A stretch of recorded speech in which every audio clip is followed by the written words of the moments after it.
అనేక వేల సంవత్సరాల క్రితం ఒక దట్టమైన అడవిలో కాలాసురుడు అనే భయంకరమైన రాక్షసుడు ఉండేవాడు. వాడు నరభక్షకుడు, అంటే మనుష్యులను తినేవాడు. ఒకరోజు వాడికి అడవిలో తపస్సు చేసుకుంటున్న ఒక మునీశ్వరుడు దొరికాడు.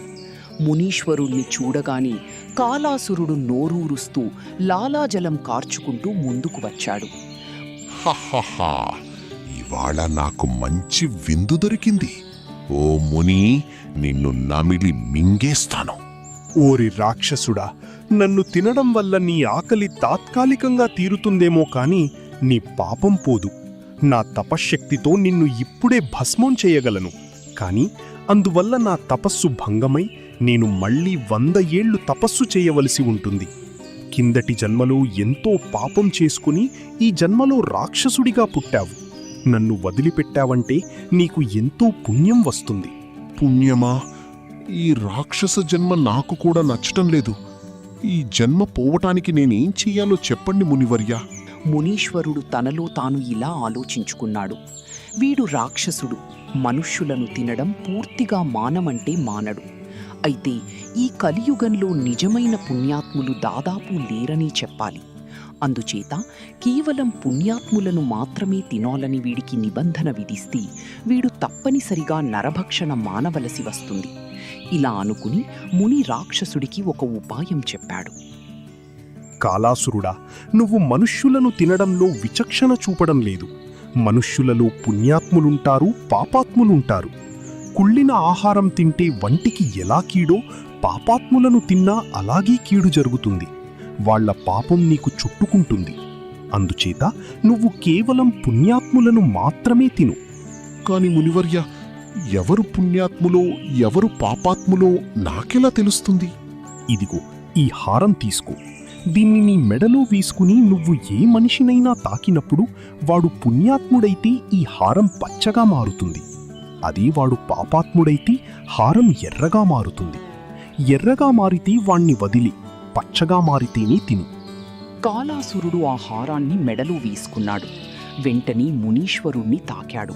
కాని ఆ హారం పచ్చగా మారడానికి బదులు ఎర్రగా మారింది.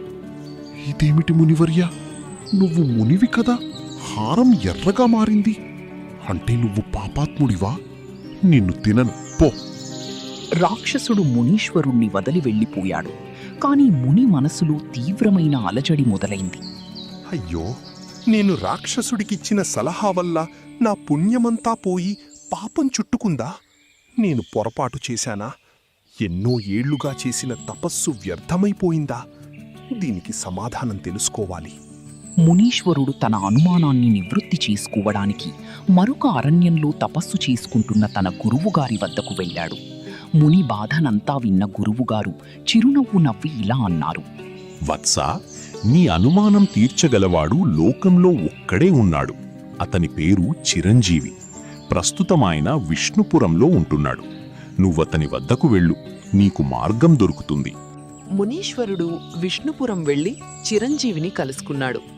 చిరంజీవి చాలా సామాన్యమైన మానవుడిలా జీవిస్తున్నాడు. ముని తన కథనంతా అతనికి వివరించాడు. అది విని చిరంజీవి నవ్వాడు. మునివర్య, మీరు తపస్సు చేసి పుణ్యం పెంచుకున్నారేమో గాని తెలివి పెంచుకున్నట్లు లేదు. మిమ్మల్ని తినబోయిన ఆ రాక్షసుడు ఎంత దుర్మార్గుడో చూశారు కదా. లోకంలో ఉన్నది కొద్దిమంది పుణ్యాత్ములే. ఆ కొద్దిమందిని కూడా వాడు తినేస్తే లోకం పాపాత్ములతో నిండిపోదా? లోకాన్ని కాపాడటానికి కొద్దిమంది పుణ్యాత్ములు చాలు. ఒక్క సూర్యుడు ప్రపంచానికంతటికీ వెలుగును, జీవాన్ని ఇస్తున్నాడు కదా. మీరు పుణ్యాత్ములను రాక్షసుడికి ఆహారంగా చూపించి పెద్ద పొరపాటు చేశారు. అవును, నా వల్ల పెద్ద పొరపాటే జరిగిపోయింది. ఇప్పుడు దీనికి విరుగుడేమిటి? మీరు వెంటనే ఆ రాక్షసుడి వద్దకు వెళ్ళండి. రంగుల విషయంలో మీరు పొరపాటు చెప్పానని అనండి. ఆత్మరక్షణ కోసం అబద్ధం చెప్పానని చెప్పండి. మునీశ్వరుడు మళ్లీ అడవికి వెళ్లి కాలాసురుణ్ణి కలుసుకున్నాడు. మునివర్యా, నీ సలహా నా కొంప ముంచింది. నేను ఎవరిని తాకినా హారం ఎర్రగానే మారుతోంది. ఈ లోకంలో ఒక్కడూ పుణ్యాత్ముడు లేడా? కాలాసురుడా, నన్ను క్షమించు. ఈ లోకంలో పాపాత్ముల కన్నా పుణ్యాత్ములే ఎక్కువ. నా ప్రాణాలు కాపాడుకోవడం కోసం నేను నీకు రంగుల విషయంలో అబద్ధం చెప్పాను. నిజానికి పుణ్యాత్ములను తాకితే హారం ఎర్రగా మారుతుంది, పాపాత్ములను తాకితే పచ్చగా మారుతుంది. ఈ నిజం చెప్పడానికి నేను మళ్ళీ వచ్చాను. అంటే నువ్వు నన్ను మోసం చేసావా? ఇప్పుడు నిన్ను తాకుతాను. ఏం జరుగుతుందో చూస్తాను. అప్పటికే కాలాసురుడు ఆకలితో నకనకలాడుతున్నాడు. కాలాసురుడు కోపంతో మునీశ్వరుణ్ణి గట్టిగా పట్టుకున్నాడు. మునీశ్వరుడు తన ప్రాణాలు పోయినా పర్వాలేదు, పొరపాటును సరిదిద్దుకోవాలి అనుకున్నాడు. కాని ఆయన ఊహించని విధంగా ఆ హారం ఈసారి పచ్చరంగులోకి మారింది. ఇదేమిటి? హారం పచ్చగా మారింది. అంటే నువ్వు పాపాత్ముడివా? అవును కాలాసురుడా, నిన్ను పుణ్యాత్ముల మీదికి పంపుదామనుకున్నా ఆ పాపం నాకు చుట్టుకుంది. అందుకే నేను పాపాత్ముడినయ్యాను. కాని నిజానికి మునీశ్వరుడు తన ప్రాణాలకు తెగించి లోకాన్ని రక్షించడానికి ఒక మంచి పని చేయడానికి సిద్ధపడడంతో ఆయన పాపమంతా పోయి నిజమైన పుణ్యాత్ముడయ్యాడు.